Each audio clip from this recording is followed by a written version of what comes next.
on from such a splendid introduction. Thank you, Nico. Thank you, everyone in this room, the organizers, the president, the person who was shut up, thanks for it. Everyone knows it, don't worry. Let me tell you what I'm going to do.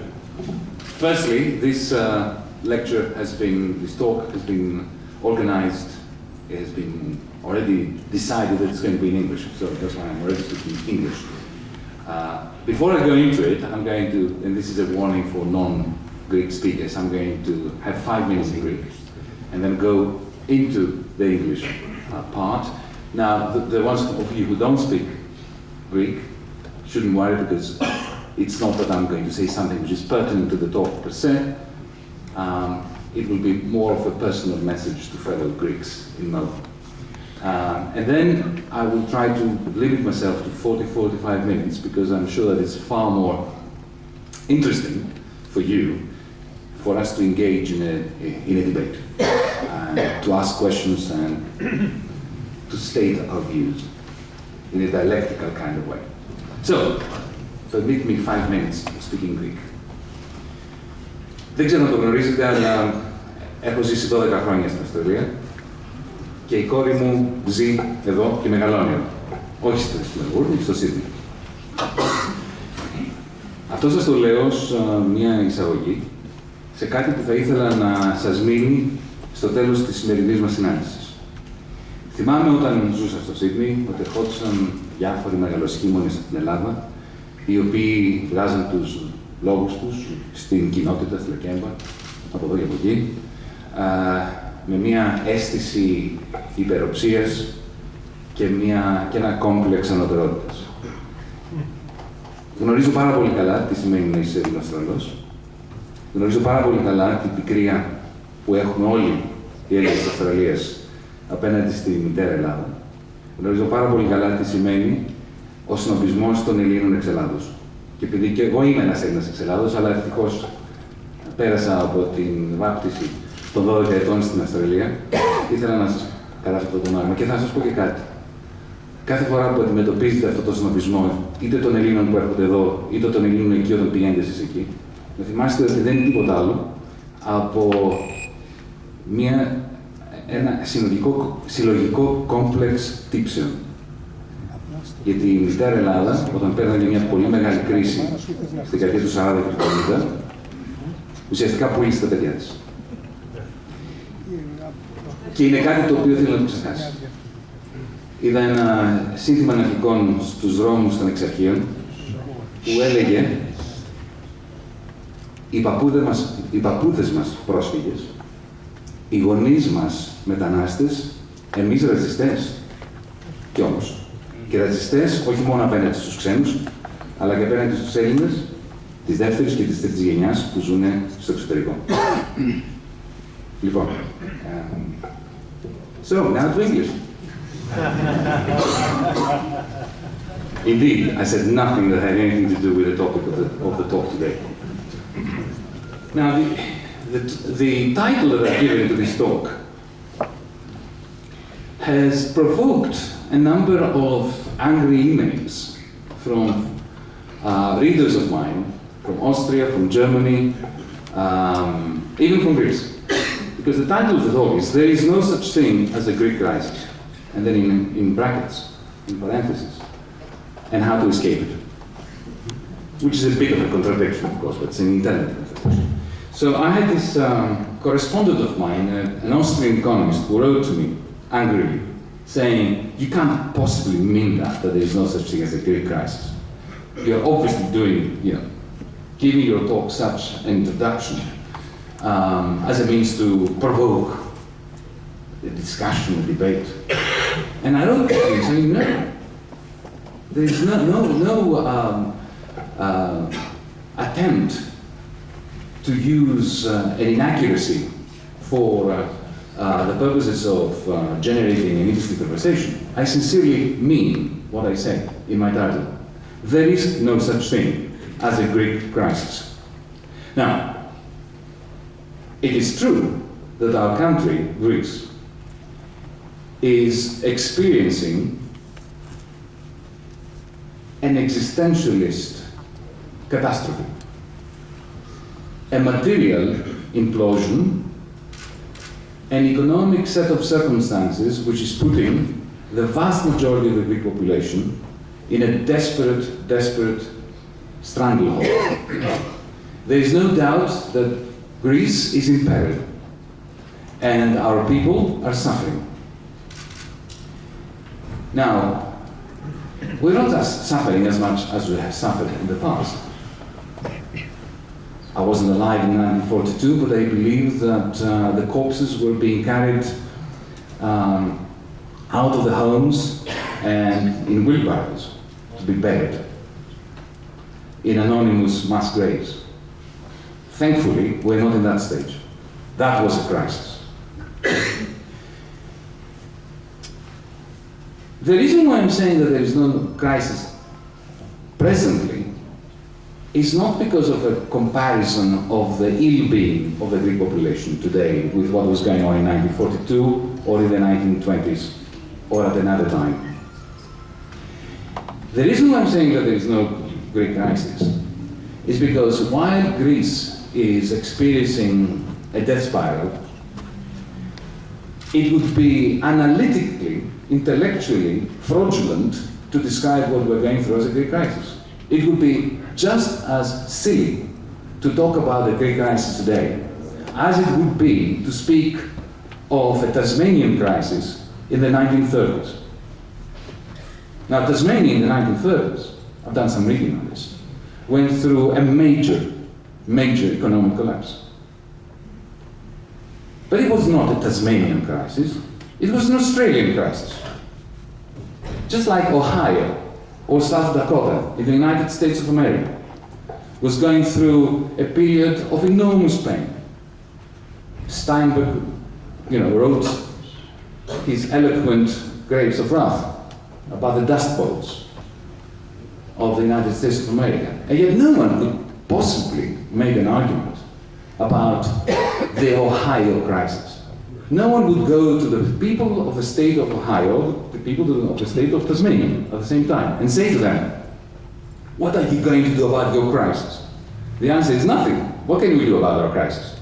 How could Tasmania ever deal with a crisis which was not its own? And this is my point. My point is that the experiences, the awful negative experiences of the Greek people today are part and parcel of a general crisis of which Greece is merely an interesting and sad and tragic part. What happened in Greece in 1974 was a Greek crisis. We almost entered into a war with Turkey, we had the invasion of Cyprus. It was a Greek crisis. 1922 was a Greek crisis. 2009, 10, 11, 12, 13, and all the years that are going to follow, it's going to be a long one, is definitely not a Greek crisis. So if it's not a Greek crisis, what on earth is it?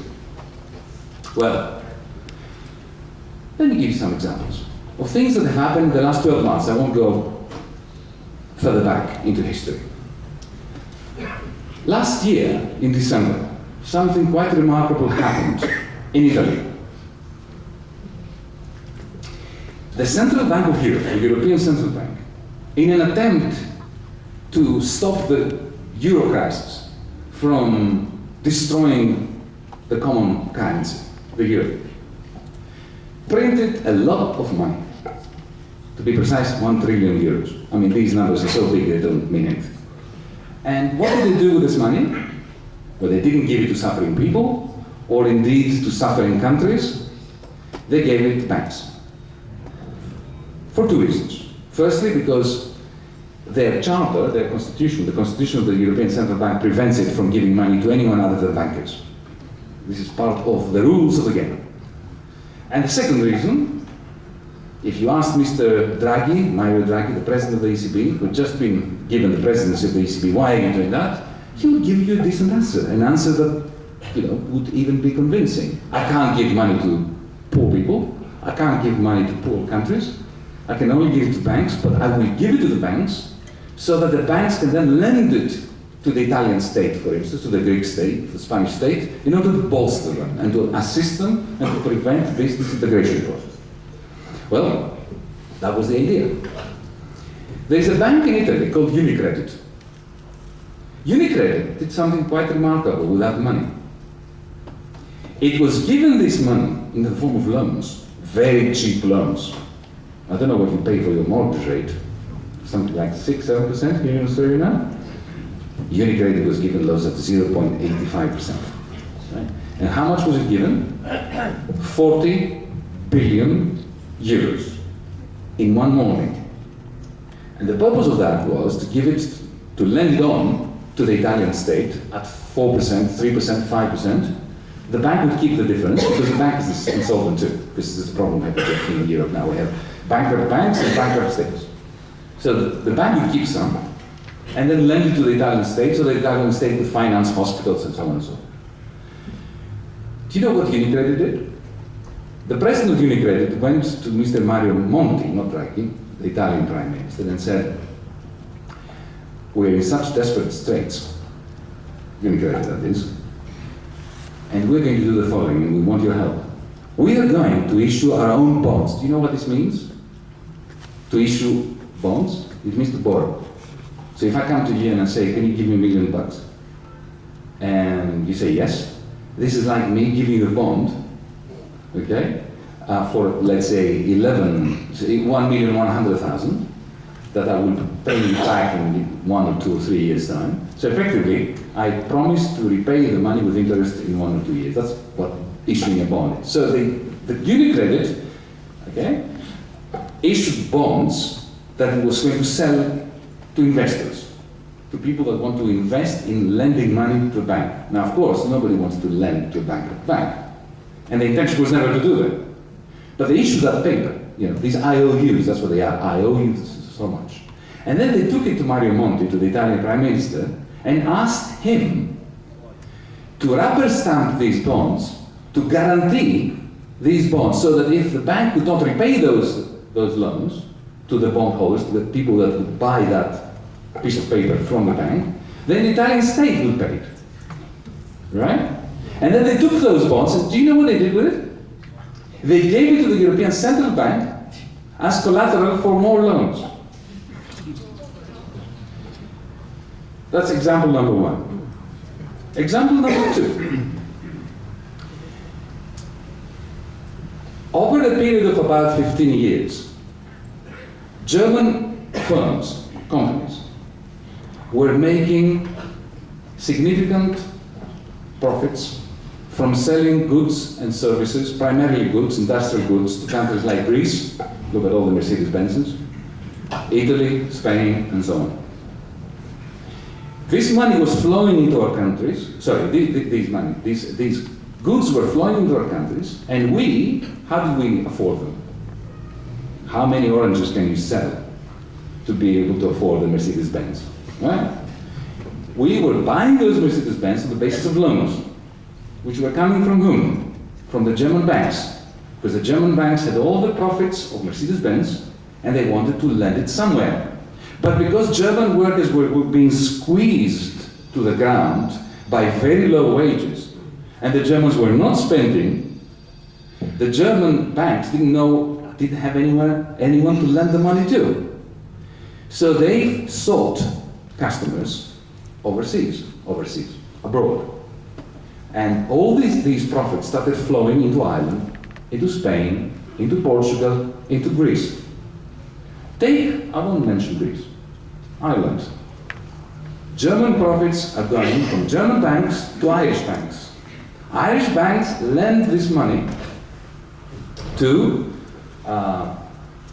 developers who actually start building as if there is no tomorrow. One house, one apartment block, one office block after the other.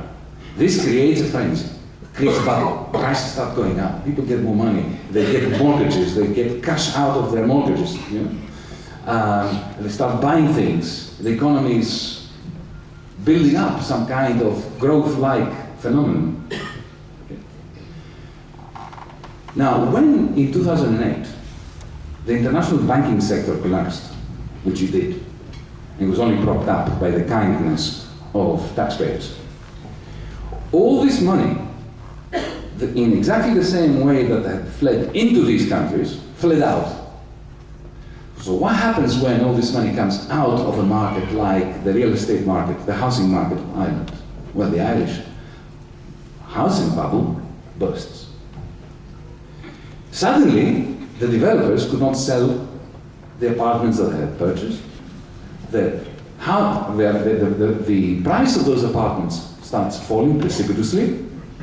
People who had borrowed money, mortgages, in order to purchase them, find themselves in the territory of what we call negative equity. So, you have a flat that you bought at 300,000, you had a mortgage of 295,000, suddenly it's worth 50,000. So even if you sell it, you still owe 245,000. Catastrophe. You're locked in, you're a prisoner of that mortgage. So that creates a whole recession. The banks that had lent the developers the money that they had borrowed from Germany, from German banks, are now bankrupt. They cannot repay the German banks. So what happens is this. The Irish state takes upon itself the obligation of refinancing, of recapitalizing, as it's called, and paying those bad debts. But of course the Irish government has to get the money from somewhere. The taxpayers are suffering because they're suffering recession. So what happens is the Irish government goes bust. Now, it is quite interesting to look back over the last 20 years and ask a simple question. Which state was portrayed by the International Monetary Fund, the World Bank, the European Union, the great and the good institutions of world capitalism as the exemplary state? Ireland, the Celtic tiger. Lean, mean, fit. They had squeezed their labor force beyond belief. Irish workers were so elastic that you couldn't break them, however hard you pulled them. Okay? There was absolutely no Medicare, the equivalent of Australian Medicare. Unemployment benefits were exceptionally low. You could fire an Irish worker whenever you wanted, so there was never any argument that the labor markets were inflexible or anything like that. The state was free of corruption, and yet this paradigm of Anglo-Celtic capitalism ended up a few months after Greece went bankrupt, sitting on the same dock next to Greece, being accused by Germany as being profligate, bankrupt, and a brake on German progress. I could speak all night with examples from Italy, from Portugal, from Spain, from France, from Germany itself. Let me just give you a little example about Germany. If you read the press that Nikos was talking about, you will be excused to believe that, to get the impression that Germany is the locomotive of Europe, that it is doing very well, even during the crisis, and that its main impediment is the debt of countries like Greece, Ireland, Portugal, and so on and so forth. Yet, let me share with you a very interesting statistic. Poverty in Germany has trebled since 1994. The number of working poor, not unemployed workers, but working poor, people who work 8 hours a day and yet require benefits in order to put food on their dinner table. The number of working poor in Germany has increased to 24% of the population. Now that is a startling statistic for a country which is supposed to be the exemplar of growth. Why am I giving you these examples? In order to back up my claim that there is no such thing as a Greek crisis. What we have is a crisis of the Eurozone, which is embedded within a global crisis. And because I don't want to go on and I want to open it up, and whatever else I have to say, I will say it in the context of the conversation. I want to give you a very brief outline of what I think happened. And then I can leave it for the discussion to present some ideas as to how we could get out of it. But what I think happened is this. Remember I mentioned Tasmania. Now, Tasmania is to the rest of Australia that which Greece is to the rest of Europe. A deficit region. It is always in deficit. It will always import more than it exports to the rest of Australia. Always has done, always will do. Finished. Unemployment will always be higher in Tasmania than it is in Melbourne, or that it is in Perth. Okay? There is a constant transfer of wealth from the rest of Australia to Tasmania.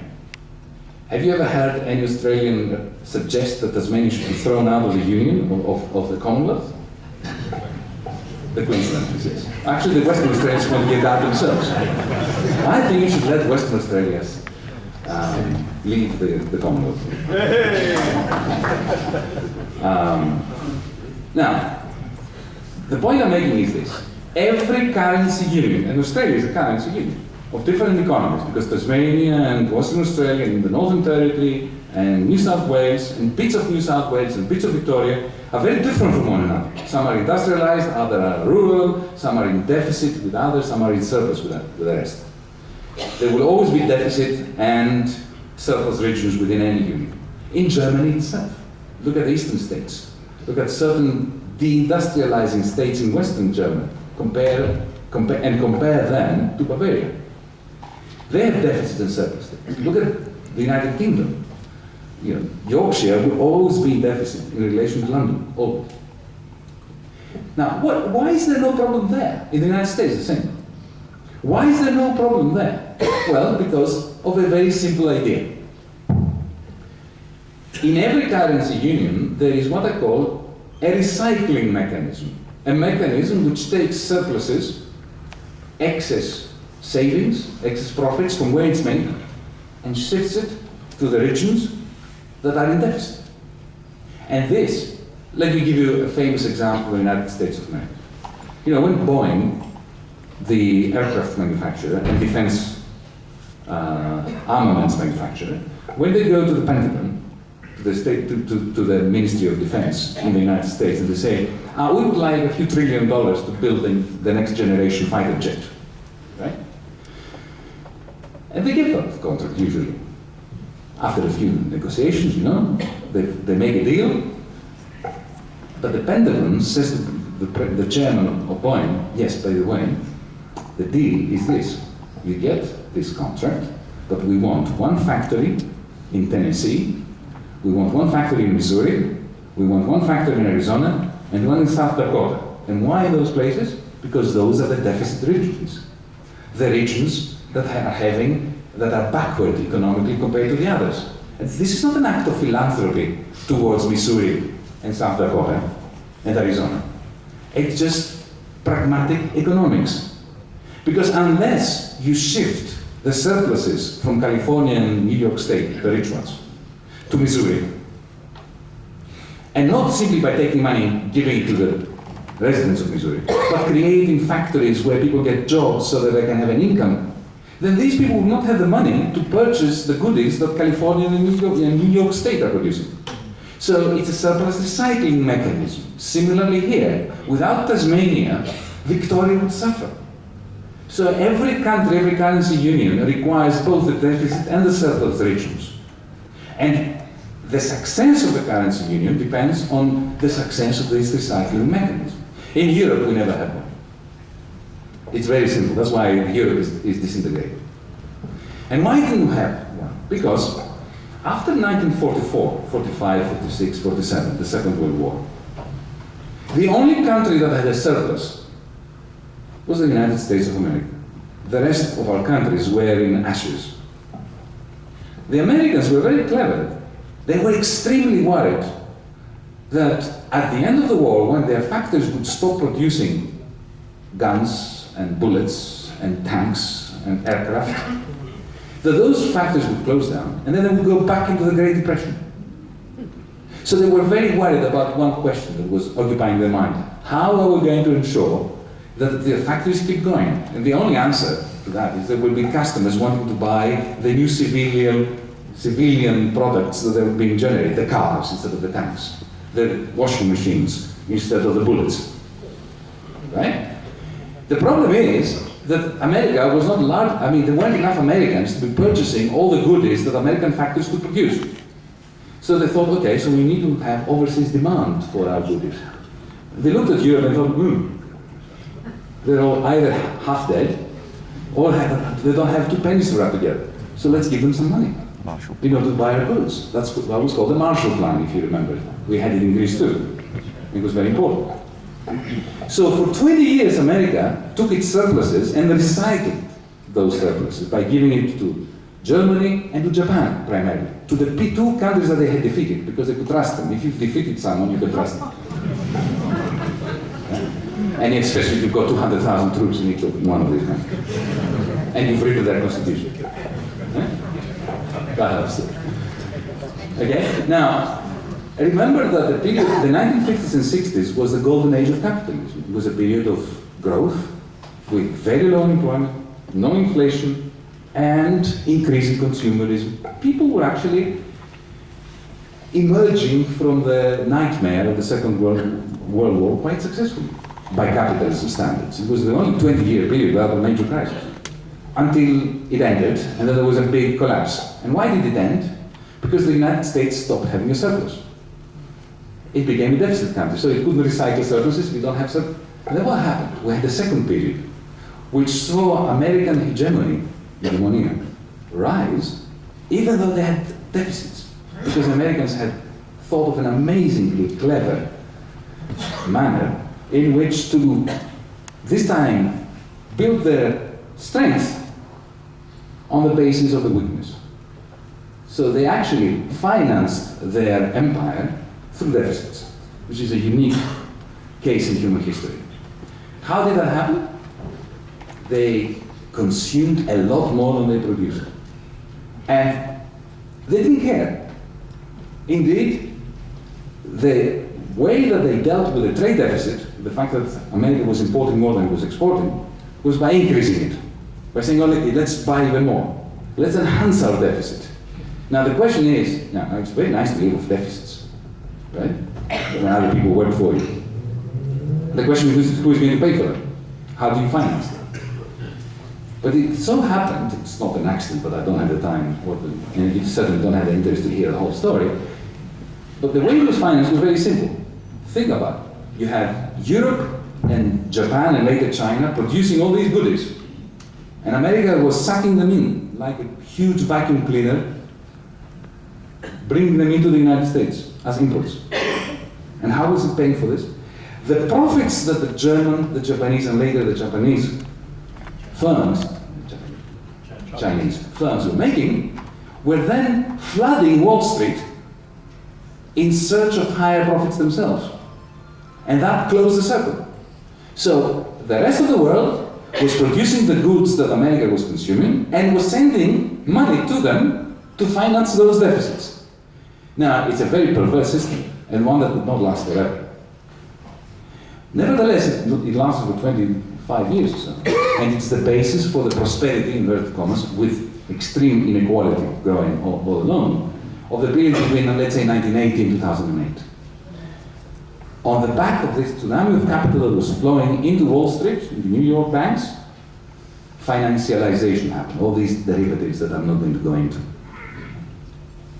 This process of shifting emphasis from manufacturing of real things to the manufacture of paper money, at some point created such huge pyramids of money that they burned down.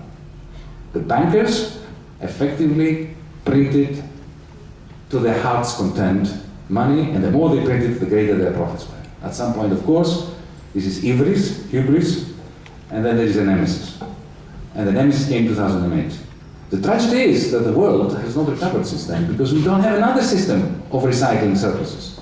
The reason why Australia, even though you have a major mineral boom here, and Australia does not feel in its bones the depression that we feel in Greece, or the recession in the rest of Europe, I think you will concur with me that there's a generalized insecurity even in Australia.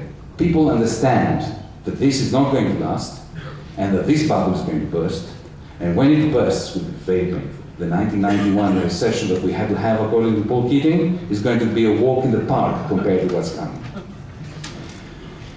This is why I'm saying that there is no such thing as a Greek crisis. It's not even a Euro crisis, it's a global crisis. The problem with Europe is that Europe is a stupid man of the world.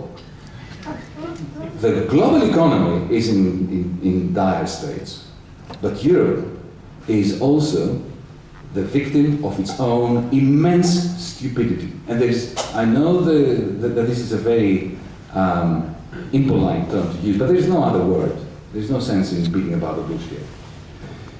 Future historians are going to use the example of how the Euro system was created, and also, primarily, how Europe responded to the crisis of that Euro system, as an example to be avoided.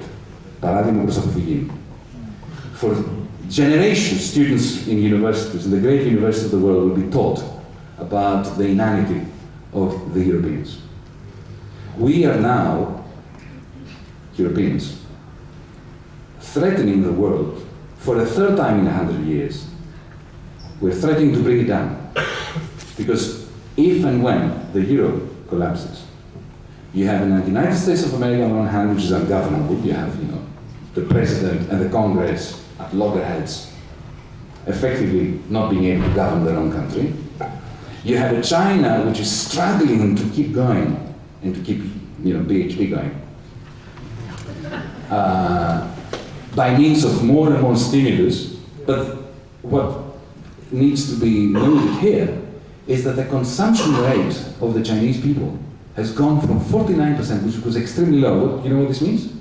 Of every dollar produced of wealth, because 49 cents only was spent, the rest was saved. Okay? Now saving is all great, at an individual level, right? But when a whole country saves everything, then the shops are all bare, all empty, nobody's buying. Now, at the beginning of the crisis, the percentage rate was 49% consumption rate in China. Do you know what it is now? 27%. They cannot sustain their growth. They are very smart the way they've been trying to delay the inevitable. But unless the United States of America and Europe start cranking their engines of growth up again, China will fall, and then Australia will follow a few seconds later, or before. Now the Eurozone, this idea of having a common currency, there's nothing wrong with that. I'm all for a common currency. But you need, you're going to build a new building here on this side. You need to put foundations. If you build it without foundations, especially in an earthquake-prone zone like Europe, Southern Europe, and then an earthquake strikes, it will collapse. We built the Eurozone without foundations. We bound together our disparate economies without that surplus recycling mechanism that the Americans have, that the British have, that Australia has. And then when the earthquake of 2008 happened, it started falling. And of course, like every earthquake, if you watch it in slow motion, if you watch a building falling, you see that the first crack happens at the flimsiest part of the edifice. And well, that was Greece.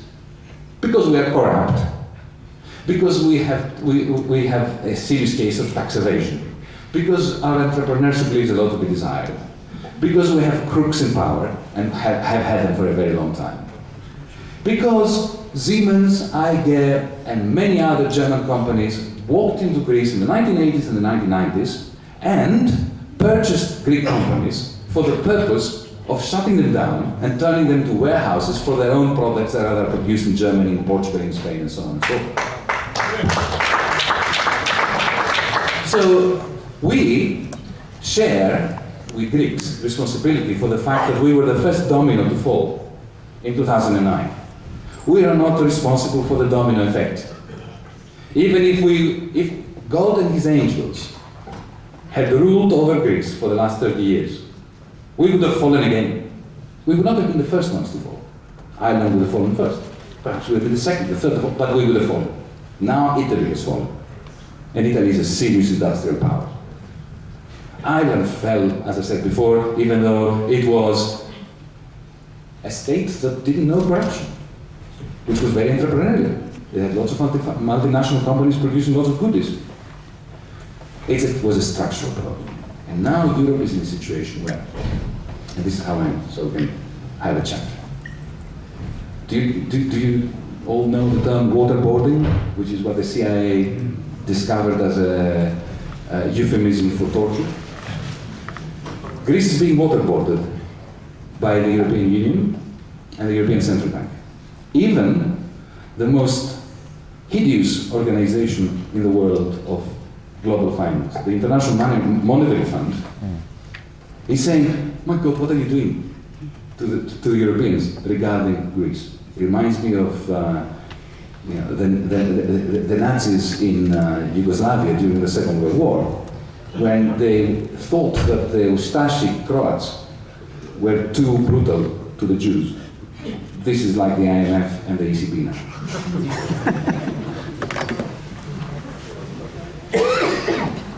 We're being waterboarded. As we speak, the Greek Minister of Finance, who happens to be a colleague of mine, even though we have many disagreements, spends all his days and nights negotiating with them measures, that's what they call them, this is waterboarding, that cut pensions, cut healthcare, cut into the bare bone of the Greek social economy, Greek society.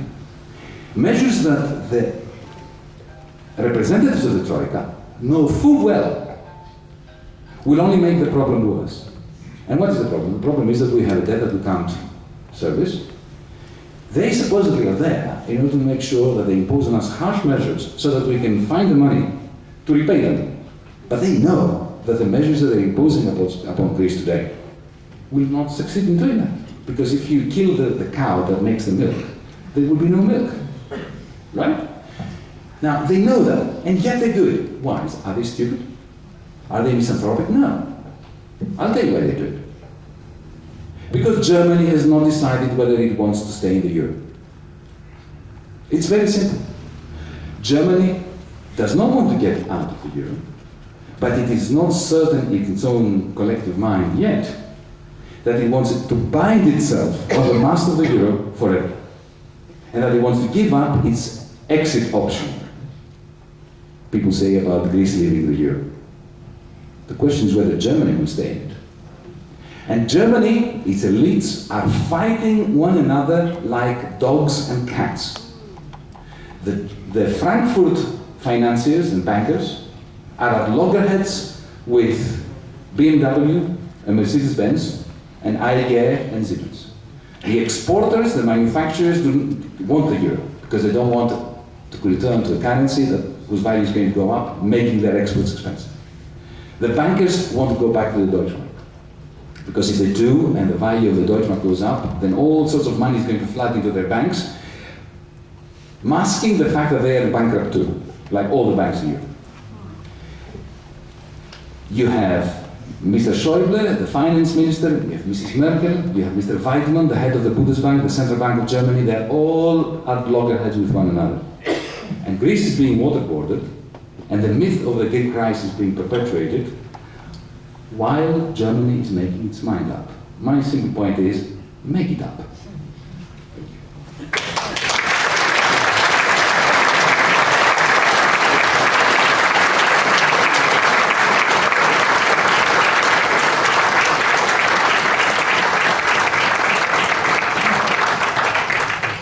I'm sure there are countless questions, but before I open the floor, I just want to express my profound thanks and gratitude to Yanis for making the time to come to the standing room only event, first in history, I think.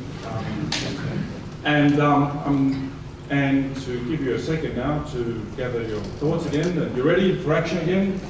And I'm sure there will be a flood of questions. That's it. Just get the jackets off, roll up the sleeves, and get ready for any shadow boxing. But I would like to start by asking you, in very brief terms, to outline what you think is a solution. And that was not planned, this was not choreographed. No, we just met. Look, there's one set of solutions, the one that the European Union is implementing. I won't waste your time talking about that. They will not work. They are not working. They're like poison instead of medicine. They make the bad thing worse. And the worst part of it is that the Europeans know about it. They know that it doesn't work. It's part of delaying the process until they decide what to do. Another solution that is being discussed extensively, and there is some substance to that, is based on a very simple logic. Okay, we put together this monetary union, binding together our countries in such a way, but we've never created a federation. Whereas the reason why Tasmania is not being chucked out of the Commonwealth is because there is a federation here in Australia. You have a common government in Canberra. Sometimes you wish you didn't, but nevertheless, you have not only the Reserve Bank of Australia, but you have the Federal Treasury, which affects these transfers and this recycling within the Union, within the Commonwealth. So there are Europeans, whose opinion I respect, who say that that's what we need. The problem with the Eurozone is we took one step, we created a giant with one leg, now we need to add the second leg. Monetary union was one leg, and now we need a fiscal union, we need a federation, we need to have a common treasury which will tax, spend, and proceed with the recycling that I was talking about. Now, be that as it may, it won't work. And it won't work because federation is a long-term project. You can't federate in the middle of a crisis which is creating centrifugal forces. The current crisis is causing Europe to disintegrate. The Germans hate the Greeks. Make no mistake about that. Just like the Greeks are beginning to hate the Germans, which is a tragedy because, there are lots of Greeks that I hate. And there are lots of Germans that I like. And that's the way I would like to keep it. But this is what happens. After 1929, that's what happened. We started hating each other, and then we had the Second World War. Similarly now in Europe. We're disintegrating instead of federating. Okay? So, the idea of a federation now, when the Germans don't want to even think about the Greeks, and the Italians are trying to pretend that they are not Spanish, when the Spanish are trying to pretend that they have nothing to do with the Portuguese, who have nothing to do with the Irish. Right? This is not a set of circumstances which is, amenable to federation. So federation is simply not going to happen. And anyway, federation should come naturally. That is, it should be the result of people getting together. When we can imagine having a common army, then we can imagine federation. When we can imagine having notes, have you seen Euro notes? Yes. Yeah. Have you seen what's on them? These bridges and gates. You know that these don't exist? They asked artists to create them because no one would agree on which actual bridges should be on. So when we can imagine, real depictions of real things that exist, part of our cultural heritage in Europe, on our notes, then perhaps we can start thinking about federation. It will take a long time to do it, as it should. It should be a natural process of different peoples coming together. This crisis is going to destroy Europe in the next few months. There is no time to do it. So the question is, and that's coming to your question in a long-winded way, can we save the euro? Firstly, should we save the euro? Look, back in the 90s when I used to live in Sydney, I had an SPS weekly program, and on many occasions I had presented my objections to the euro, and I had warned against the euro. I had written articles in Greek newspapers and periodicals arguing against the euro. This is an introduction to saying that now I think we should save it. We should never have had it. But once we created it, we cannot put the genie back in the bottle. Or we can by destroying ourselves. Because it's one thing to get out of a peg with another currency, which is what Argentina did in 2002. You have your currency, there's another currency, we have a fixed exchange rate, we break it. It's quite another to create a new currency in order to divide it. It takes 8 months to create a new currency, even in an efficient state, not in Greece. Right? Can you imagine saying, we're now going to create a currency which you will have in your pockets 8 months from now, and the reason why we're creating it is to divide it. It's like saying, we're jumping off the 30th floor when you build this 30th floor building. So we need to do it without federation and without the kind of waterboarding of countries of the periphery. We can do it in a week. We need three things to do. Get rid of the national banking systems. It is preposterous to have a Greek banking system, an Italian banking system, a German one. Imagine here in Australia you had a Tasmanian banking system, which was supervised separately from the Victorian one. And where if the Tasmanian banks were in trouble, the state of Tasmania would have to borrow internationally to give money to the Tasmanian banks. Then both the state of Tasmania and the Tasmanian banks would go bankrupt. So you need to unify, just like you have in Australia, a unified banking system, a banking union, and whatever money. Look, let me give you an example. The Greek Ministry of Finance is now negotiating for 30 billion euros to be given to the Greek banks from Europe, because the Greek banks are completely dead in the water around. They need that cash in order to function. Now, the way it's going to happen, and it will happen, unfortunately, is the Greek state is going to borrow that 30 billion on behalf of the banks. Now, the Greek state is bankrupt. Everybody knows it's bankrupt. So at some point, it will have to declare itself bankrupt again, because it happened again, last March, once. So it will, who's going to trust a Greek bank, even if they get 30 billion from Europe, when they know that they are part of a state which is going to go bankrupt? So it's like wasting 30 billion euros of European money. So we need that all this is in order to innate of the argument that we need to Europeanize banks. And you don't need a common treasury for that. You don't need a federation for that. You simply say that the Greek banks will take money from the FSF, which is that bailout fund that gives the money away. The FSF is going to get shares in the Greek banks, which means that the Greek bankers will no longer be the rulers of those banks. They should be thrown out. Well, if you have a shop and it shuts down, you're thrown out. And if the state wants to run it, it doesn't keep you as its proprietor, does it? And then, once the banks are cleansed by Europe, the shares are sold, and the taxpayer, the European taxpayer, gets his or her money back. That's it. So that's the first thing we need to do. Secondly, we need the European Central Bank to find a way, there are many ways, which I won't get into now, of taking part of the debt of each member state and making it go away. Because let's face it, if a debt is unserviceable, if I cannot repay my debt, I just don't have the money to repay my debt. Let's say that I'm in negative equity territory, I have a house which is worth 500,000, was worth 500,000, I have 400,000 mortgage, its price has gone down to $100,000, I cannot make and I've lost my job. I cannot repay that money. So, you can put me in prison, you can hang me upside down, you can torture me, that debt is gone. It will never be serviced. So the ECB has many different ways of taking part of the debt of each member state, including Germany's, and making it disappear. That's what central banks do. They can do it, they don't want to do it. It's a political will that's missing.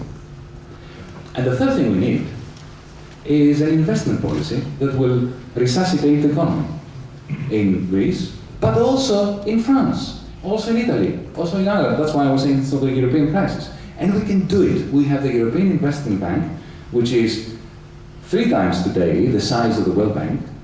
They have a capacity, look, let me give you an example, and that's how I finished this long-winded answer.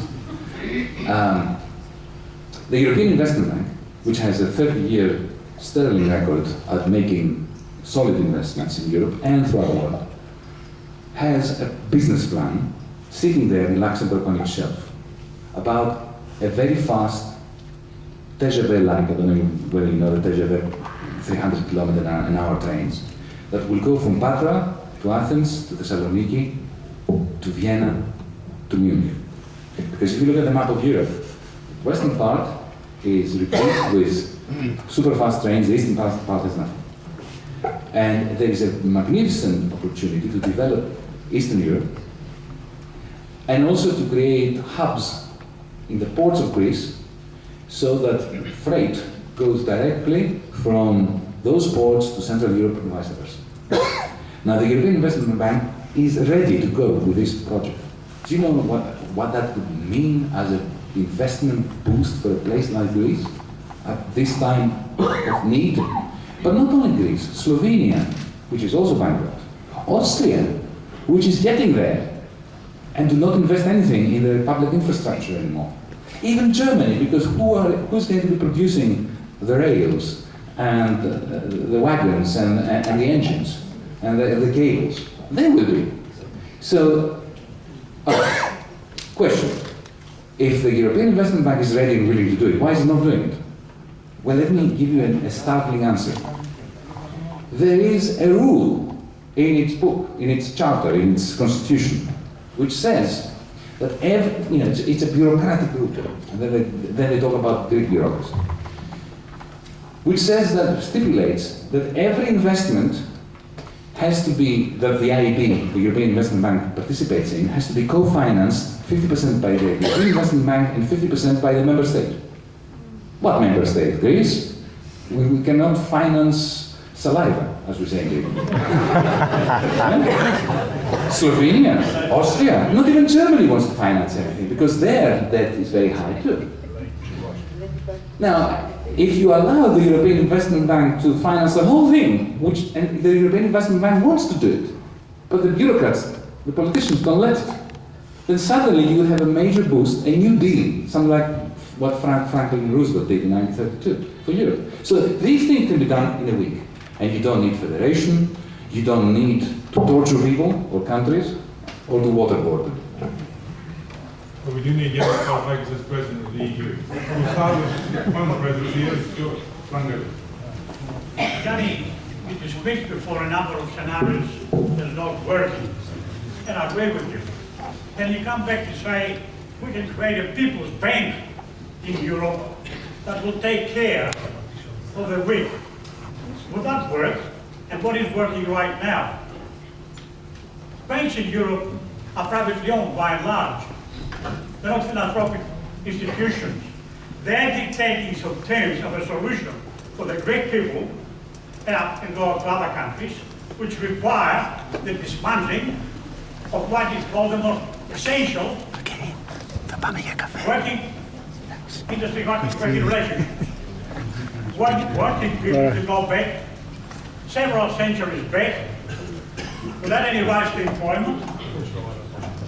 In other words, the crisis that is faced, all the negative aspects of it will be borne by the people. And that's what they're imposing in Greece. That's what is happening right now. And I think what you're proposing, it seems to be an illusion that takes away the need for people to struggle against this phenomenon of allowing the evils of a capitalist crisis onto working people. We haven't touched upon the very system that gives rise to the difficulties and crisis. When are we going to get rid of the system that is giving rise to all this system? I'm sorry. It's gone. I understand. What's your question? It's a serious question. There's a lot All right. we've got the question. Yeah, right, got the question, I want to answer it. And I will appreciate the person of your deep study of economics to make some Okay, reference all right. to the real I course. got it. It's a good point, so let me address it. It's a good point. Well, firstly, you overestimate the bankers. The bankers are not as sophisticated as you think. They are not interested in working people, they're not interested in anything. They are only interested in one thing. For 25 years they were betting with money they didn't have. For 25 years they were making a very large amount of money because their bets would work. At some point all those bets went bad in 2008. Now, what should happen is that you lose your shirt, you go home. You lose your bag. You bet, you lost it. What can we do? And yet, because of a very cozy relationship with politicians, what they secured is a pledge from politicians that the taxpayers will be forced to pay for those bad loans. The Greek bailout is not a Greek bailout. It's a German bank bailout. Absolutely. What happened was very simple. What happened was excruciatingly simple. And I'll come to the criticism that you are waging against me, but let me just say this first. In 2008, when Wall Street collapsed, very soon the German government discovered that the German banks were far worse off than Lehman Brothers and JP Morgan and Bank of America. And they plugged, immediately they printed 90 billion euros. They gave 90 billion euros of taxpayer money to the German banks. And they had to push this through the Bundestag, the German federal government, parliament, right? 2008, 2009, beginning. A few months later, they discovered that the whole was not 90 billion, but it was 450 billion. And then the German politician, Mrs. Merkel in particular, said, I can't go back to parliament and ask for more. So then they came up with Plan B. And Plan B is a large part of that black hole of the German banks was Italian debt and Greek debt and so on that would not be repaid, not only public debt but also private debt. So what the solution they came up with is very simple. You go to the German parliament and you say that in the interests of European solidarity, we need to give a lot of money to Greece and then to Ireland, Portugal and so on. Right? And they passed this to Parliament as a necessary part of solidarity with the rest of Europe. And the German members of Parliament fell for this. Or at least it was something they would tell their electorate that it was a good thing to do, even if they didn't fall for it. But the money that went to Greece never stayed in Greece. It went back to the German banks. So that was a way of shifting the losses of the bankers from the German banks to the German taxpayer. This is a Greek bailout. That's what it was. Okay? Now, I'm coming to your criticism, and let me phrase it in my own way to see if I've understood it, and then answer it. Your criticism was that I have neglected to discuss, and that's true, the fact that capitalism cannot be civilized. The capitalism is a system which is prone to crisis. It generates them, it's been generating them for 300 years at regular intervals. And these crises are not an accident. It's not something that happens when people are not careful or government is bad. But these are endemic to the nature of the beast. I believe that. But let me tell you this. These are not revolutionary times. Remember in 1929, 1930, 1931, what happened to popular discontent? Did it become politicized? Did it acquire a voice? Were there demonstrations in Chicago, in Australia, in Britain? None. When the financial sector, beginning from Wall Street, collapses, and then the rest of capitalism goes into spasms, into a crisis, what people do is they stay at home, worried about how they will feed their kids the next day. They privatize their dreams and their concerns, and they go to ground. And the only people who benefit at that time from this wholesale collapse, because you see, even the class struggle dies at that point. Even employers go to the wall. It's not a situation where an increase, a reduction in wages means an increase in profits. When companies go bust one after the other, you have a situation where wages and profits fall at the same time. And when you find yourself in that depression, and involved in that situation in 1929 and again now, it is imperative to stop this freefall. Because if you don't, the only people who are going to benefit are the xenophobes and those who want to invest in hatred in order to turn everyone against everyone else. It's not a revolutionary time. 6 questions. I've got 6 questions, and they're all from men. So if there's a woman who wants to ask a question, I'll let them jump in too. No, but first one is to this gentleman here. Following from your articles in the press, I'm very interested because you were the very first person to actually come out and talk against the European policy. We'll repeat the question later. Now, the last 3 years, since the global economic crisis, the last 3 years since the global economic crisis, the Federal Bank of America is giving to the American bank 2 trillion, not billion, 13. 13.3. $1 trillion. 13. Well, 30 was worse. So the whole purpose, maybe the last year, but the whole purpose of it is to make the banks stronger and viable. To buy other banks, weaker banks, like the banks in Greece, the banks in Europe, and to buy bonds at 25% of their value.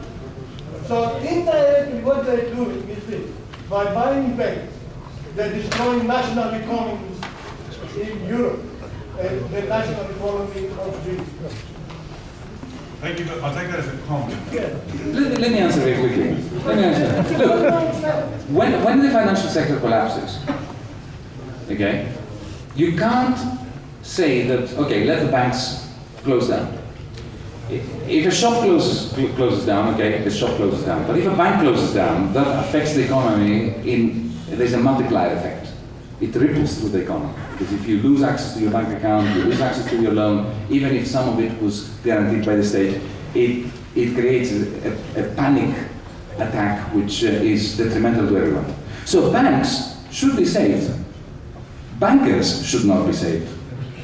The problem with the 13 trillion that Larry Summers and Tim Geithner gave to their mates from Wall Street is that it was not money to shore up the banks. It was money to shore up the bankers who own the banks. So there are many ways you can save a bank. Let's say that National Australia Bank or Commonwealth Bank, right? You owe that bank $1 million, and you go bankrupt, and so do a lot of people. And suddenly that bank has these holes in its asset book. That's what it's called. It's on its loan book, right? There are two things you can do. You can give the money to the bank. The state can give the money to the bank, or the state can give the money to you to repay the bank. Inexorably and with remarkable consistency, they give the money to the bank, not to you. So you maintain your debt. You cannot spend. You are a prisoner of your own negative equity home, right? So that creates a recessionary effect in the economy, while the banker has money which he's not going to lend to anybody else because he's worried that the other person is not going to, given the recession, is not going to repay that loan. So you have zombie banks. You have banks that consume taxpayers' money and then do not lend it out. Right? Gina, I'm going to start positive discrimination with you. You know there's 6 other men in the queue. All right, but it has to be a quick question. Yes. And look at that. Yanni, I was interested in your comments about the working poor in Germany, a phenomenon that is widely spread in the United States as well. In Australia. And in Australia with the rise of insecure work here. It interests me, the International Confederation of Trade Unions did a survey in 13 countries, including Germany and Greece. And the highest rate of disaffection and disappointment with the power of the banks was in Germany. And I want you to comment a little bit further on the social effects of these divisions that have been created and the racism that is as a result of this crisis. Whereas in actual fact, what you're saying is that there's more that people have in common in these countries that are suffering than what they have to divide them. Absolutely. Look, from the mid-90s, following German reunification, we had a very interesting phenomenon in Germany. Wages were squeezed. They were squeezed for a number of reasons. The first one was that suddenly East Germany came into the union, into the federation. And let's not forget that part of the deal for getting East Germany in was that they would close down their factories. So effectively it's like a huge supply of labor, jobless labor, coming into Germany. That of course increased the supply, enormously pushed the wages down. But it wasn't just that, because together with the fall of the Berlin Wall, fell the remaining neighboring Eastern European countries of Germany. So Volkswagen shifted a lot of its production to Slovakia, to Poland, right? So they had another pool of labor that was ready and willing to work for them. So German working class wages were squeezed very badly. Another component of that was a period of increasing unemployment for obvious reasons. And the German trades unions, which are very corporatist, they sit on the board of the directors of the large companies in Germany, for their own reasons. I don't want to criticize them, I just want to describe what they did. They forged a Faustian bargain with employers on the basis that, okay, you squeeze us in terms of wages, but you guarantee jobs. So what's been happening in Germany since 96, 97, 98 is companies have been hoarding labor. So they have been, in exchange for lower wages, they've been employing more people than they wanted. The large factories wanted. So you have this situation where you've got lots of working poor, low wages but employed. That was presented to the German working class as a necessary price for Germany's recovery, reunification, okay, and future prospects of growth and welfare and well-being. Then the European crisis hits, the Euro crisis. And then they tell the same people, oh, you know the hospital that you were going to, around the corner we're going to close that, but at the same time we're going to give 110 billion euros to the Greek government out of solidarity. You know what the German worker says? and then the Greeks say, you are talking about us in that manner? And all the skeletons come out of the 1940s historical closet. And then we miss the point. Because what has happened is the German working class and the Greek working class were taken to the cleaners and hung out to dry before the Euro crisis and after the crisis. And the Greek bankers and the German bankers are having a very good time together. And let me just give one example of Greek, because it is important not to take nationalist sides here. It's not the Greeks versus the Germans. And I said before that I hate some Greeks. Let me give you an example of somebody who is very high up in that list of mine. A certain Mr. Salas, who happens to be the president and CEO of the Bank of Piraeus. And I wish he could, sue me. I keep mentioning his name, I keep saying horrible things about him. He, make my day, mate, and sue me so I can see you in court. And then you can contest what I'm going to say. Now, this is an example. As part of this crisis, we were talking about recapitalization of banks. The European Union insisted, rightly, that banks should increase the amount of capital they have because they have none, if they want to get money from Europe.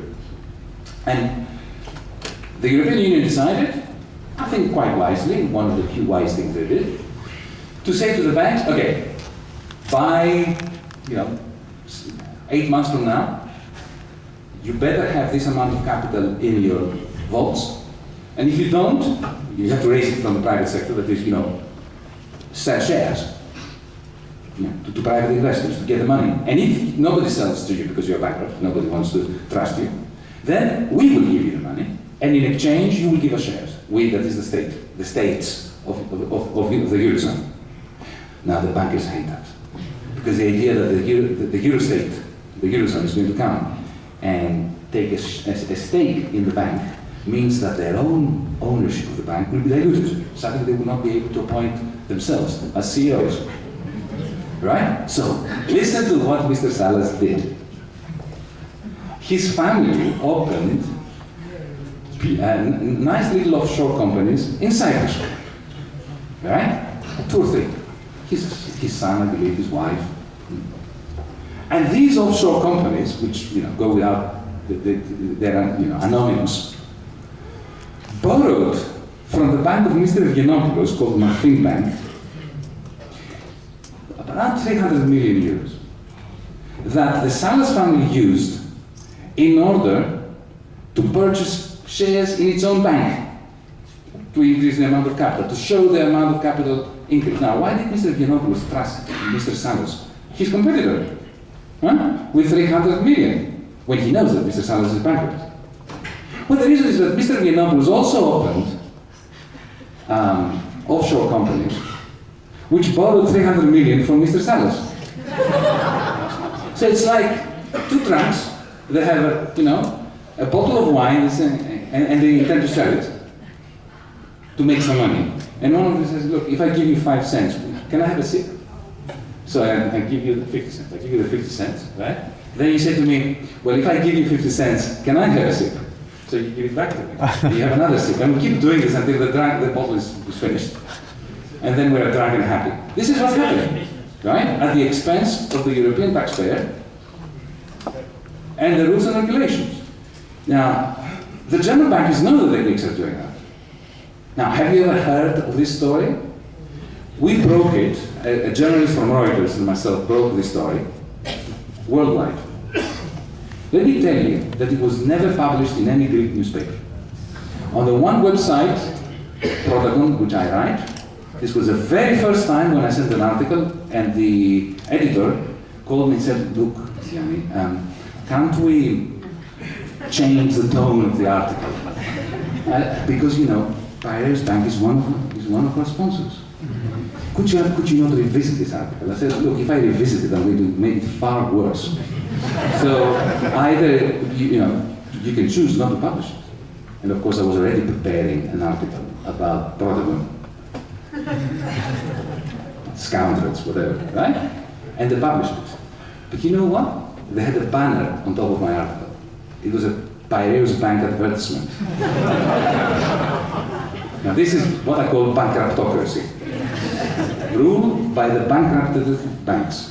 And this is, I'm afraid, the state of affairs now in both Greece, Germany, everywhere. Was that ever brought up in the Greek Parliament? Hang on, there's a lot of questions. Yes, it was. Who cares? Gentlemen, the irony of the trade. Oh, by the way, I was asked, was this report to the Greek Parliament? Do you know how Mr. Salas was punished by the Greek government? They gave him the Agricultural Bank of Greece. The good side. Cleansed of its debts. Professor Varoufakis, my name is Kojapasis, who have crossed swords before several times on your website, We have indeed. but no blood was spilled. It's difficult to do it over a website.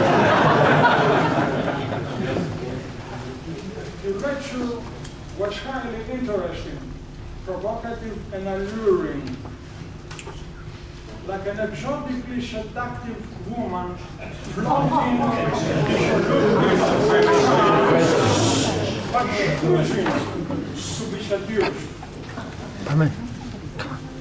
You refuse to see or acknowledge that your thesis is made up from a selectivity of facts.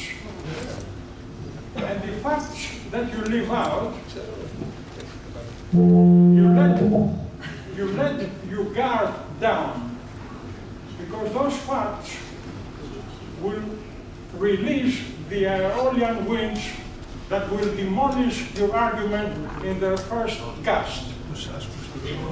The fact is that there are many European countries that are not in crisis. So my question is, why the predatory capitalist practices of the dominant countries of the European Union have not affected these countries, such as Sweden, Holland, Luxembourg, Denmark, and Finland, to mention only a few. Okay, can I answer that before, and then you can have a second go, just because the factual point here. And then you can come back. Come back. Firstly, Sweden and Denmark are not part of the Eurozone. So I don't want to discuss them, because my thesis was about the Eurozone. You mentioned also Finland, Luxembourg, and Holland. Luxembourg is not a country, doesn't count. It's like talking about, the crisis in the Vatican. It really is not interesting. It's a non-country. Holland and Finland are significant. Okay? And if you were right in saying that Holland and Finland do not experience a crisis, then I would be very worried about the substance of my argument. But I submit to you that both Holland and Finland are in a deep crisis. Holland has a private debt ratio of 280%. It has banks that are bankrupt. And you have a population which is in an angst-ridden state because they all owe a lot more than they earn. And they know that the moment they have a credit crunch, which is now not happening because of the severity of the credit crunch in the periphery, but when the periphery goes under, it will hit them, and it will hit them very badly. They know that they're going to be in a 1934-like situation. Finland is unraveling. You've heard about Nokia. It's almost on the brink of bankruptcy. It's the only real industry that they have. They have low debt, but they have very low growth nowadays. And they have a welfare state which they cannot handle. So the proposition that I was making from the beginning is that there's not a single part in the world which is not in crisis. But in particular, the Eurozone, because of the way that the common currency was designed badly, is a particularly bad case of that global crisis and has the capacity of bringing down whatever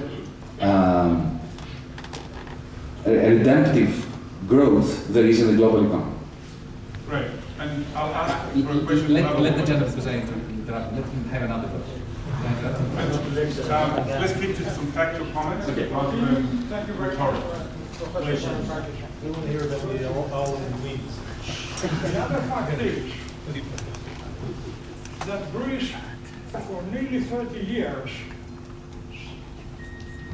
government dirigism, with its proclivity to overspend on borrowed funds, was the cause of the crisis.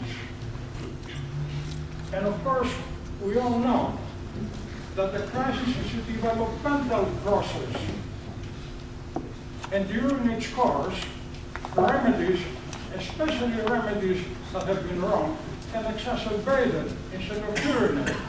You very correctly point out that austerity measures with no growth in conditions of almost perpetual recession are a remedy of disaster. But to confuse, as I think you do, the remedy with the cause is wrong. Well, I didn't confuse the remedy with the cause. I never said that the austerity policies were the reason why we had the crisis. I never said that. The reason why we had the crisis was the breakdown of the global surplus recycling mechanism. That was my point. And when that broke down, then poison was being administered instead of medicine. But I don't reverse the order of causality. Look, Greece is full of malignancies. As I made the point, did I not, that we're being ruled by crooks for many, many, many decades. And this is the reason why, our living standards were always lower than they should have been, and why we're accident prone. We had a large number of crises in the history of the modern Greek state as a result of this. These were our crises. If we were not in the euro, let's say that in 1999, the Greek government either had chosen not to enter the euro, or the euro had entered, not allowed the Greek government in. Okay? We would be in crisis now, of our own making, right? But it would not be the catastrophe that it is now. Very simply. What would have happened is, firstly, throughout the period of 2000 to 2008, we would not have borrowed as much as we borrowed, because we would not have been part of the euro, and they would not have trusted us, and the interest rates would have been much higher. And then when 2008 hit, we would have a small recession, but it would be redemptive. Now we will be growing again. The fact that we are part of the Eurozone ensures the death trap in which we find ourselves in. Yanni, I think the question was, to what extent are the internal factors significant? We know that your big picture. What about the internal proclivities and problems and malignancies? I think I answered that question, Nico, when I said that... 50%, 10% or? Okay. All right. This is a very good question. Endogenous problems as opposed to exogenous problems, right? Okay. We Greeks are 100 million% responsible for the fact that we were the first domino to fall. So that's 100% our responsibility. But even if God and His angels we were running Greece, we would have fallen. Not first, not second, we would have, by now we would have fallen, given that we were in the Eurozone. Okay. There's a question from the lady at the back, and then I'm going to take...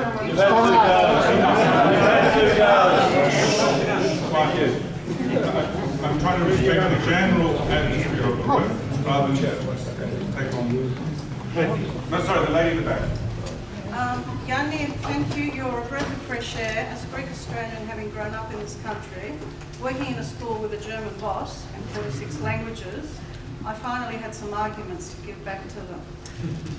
If we have a brief look at Greek history from antiquity, we will find that there are patriots that come out during the crises, like Socrates, like Eleftherios Venizelos, Philiki Eteria, the Greeks of the diaspora, which is what we are. Why is there such tunnel vision? We all know there's corruption in Greece, there's corruption in Italy, there's corruption in Australia, there's corruption in Germany. But why is there such tunnel vision in the political paradigm in Greece? And I know you were an advisor to Yanis Varoufakis. Obviously, he didn't listen to you. What can we do as Greeks of the diaspora to once again reinvigorate the country, instead of holidaying there every summer and encouraging our children to take their mates along with them to the islands?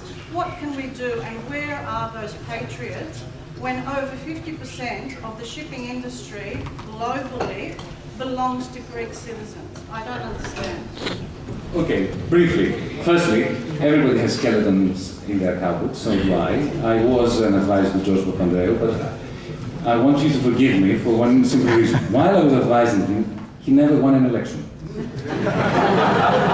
And I resigned in December 2006, and after that he won an election. So it's not my fault. Right? Secondly, I'll take it backwards. Yeah? Shipping industry. You know,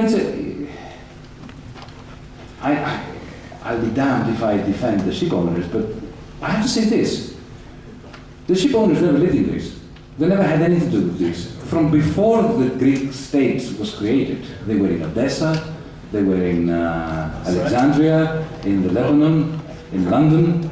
They never came to Greece. Some of them donated some money to Greece, but they always made absolutely perfectly certain that they would not be embroiled with the Greek state, except the ones, and these are a different kettle of fish, who exploit Greek state subsidies for the communication between islands. But they don't make a lot of money, they're miserable gits. Anyway, that's the point about ship owners. Right? You mentioned the capacity of the Greek nation to produce heroes and people who fight on its behalf.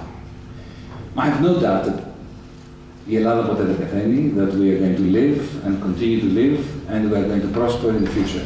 It will take a long time. This is an unnecessary crisis which is destroying another generation or two. But let's not be too lyrical about our past. The Philiki Eteria that spearheaded the Greek Revolution took 400 years to happen, and you had to fight against the powers that be within the Greek community. Right? Socrates was killed by his fellow Athenians, and so on and so forth. So, you know, when you have such a long history, you can always find heroic moments. But let me address the present circumstances in Greece now. This is a problem with catastrophic wholesale depressions. They're not only economic, they're also psychological. People are depressed, and when they're depressed, they fall prey to fear. So the dictator in Greece now is fear. And it's very difficult to rise above it. And there's another problem. The Greek political system has been completely delegitimized by this crisis. I was talking some months ago to the leader of the Ecologists Party, Ecologic Pressing, a little party that has never actually hurt anyone, never managed to be in parliament really. Okay? You can't blame them for the debacle that is Greece. And he was telling me that just because he's the leader of the party, the population despises him too, because they despise all politicians. Now, this is not a good thing, because, you know, as Winston Churchill once said, democracy is a terrible system, but it's the best of all alternatives. And without having people that stand in front of the public and say, okay, this is my program, vote for me, let's go for it. Now, I have to say to you, though, that having said all that, I wouldn't be prepared to do this ever, personally. So I hope that some good people do. This is a hypocritical statement, but I have to be honest with you. We're now almost out of time. But I will now ask for a quick survey of comments or questions, but very brief ones. Jamila, first. And then we'll take about 4 or 5, and then we'll give Yanni the last word. Professor, very quickly, well, of course, I think, like everyone, I thank you for your erudite presentation. And whilst fearing that this might make me sound very simplistic, if we accept that America's broke and Europe is broke, and Australia has the Chinese sort of Damocles hanging over the head, if we therefore assume the left got it wrong, and the right got it wrong, and the centrists aren't working, can I ask, even if Greece gets herself out of this mess, which way is going to work? Thank you. Another question is over here.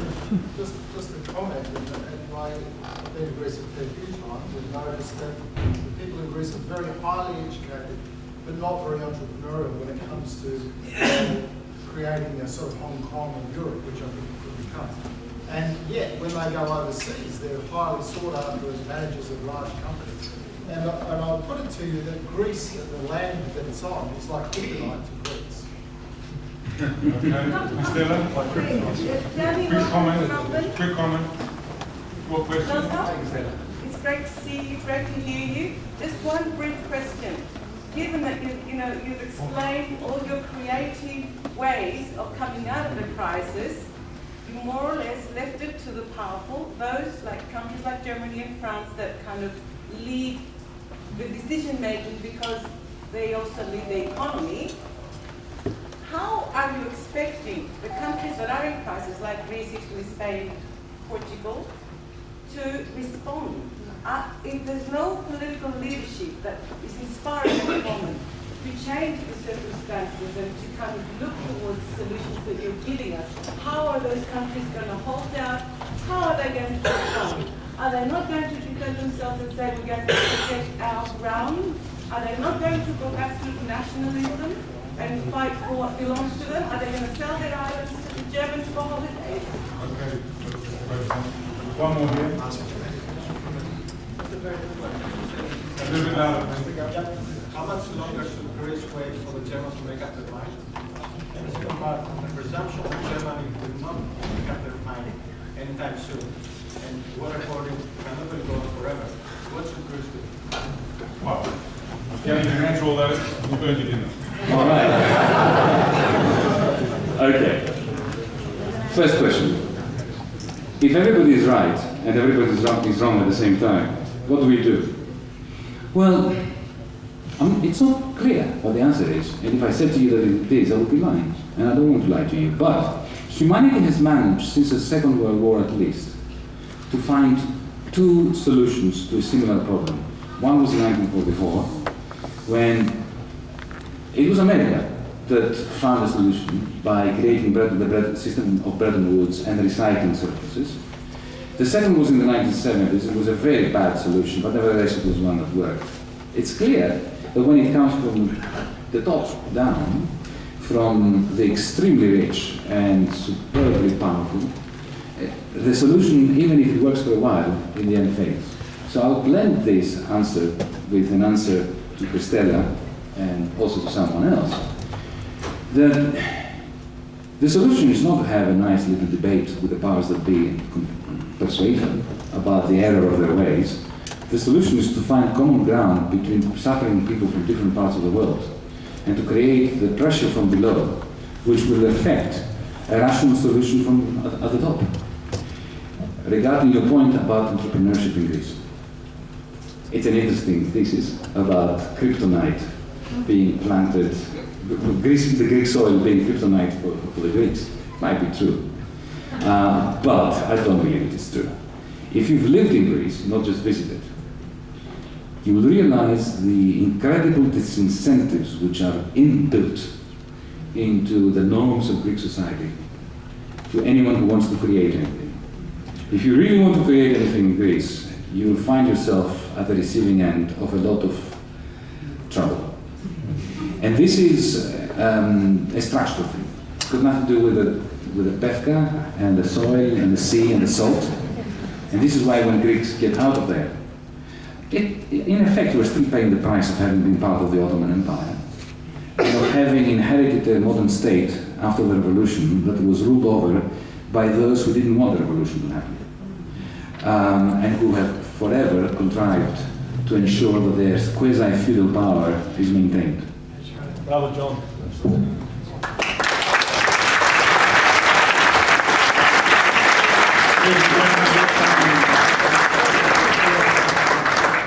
There is so much that's happened here tonight, and